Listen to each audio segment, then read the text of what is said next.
For almost the past year, my adopted daughter has called me by just my name ever since I took her in. She called me Dad for the first time ever yesterday. So yesterday was also my actual birthday. She of course told me happy birthday that morning, which immediately made the day better. But after dinner last night, she said, "Can I tell you something?" To which I said of course. And she went on to tell me about her actual dad, who had been in and out of her life from the beginning, and who she had to watch walk out on her and her mom when he voluntarily gave up his parental rights in court. She never saw or heard from him again. She'd told me that story before but then added something I didn't know: our birthdays are only 2 days apart. I noticed she was rather reclusive this past week but didn't push her on telling me what was wrong. When she got finished telling me this, I asked if she missed him or anything like that and she gave perhaps her coldest response ever. No, I don't even think about him. Now I've explained to her in the past the difference between me being her dad and her father, and she understood and just called me by my name.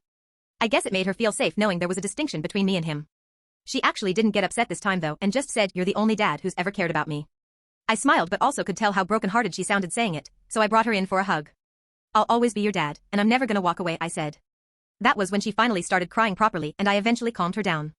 We each said we love each other and her tears turned to happy crying and she even kissed me on my cheek. When she went to bed later, I checked in on her to make sure she was okay and she said, "Good night, Dad." I fell asleep nearly crying.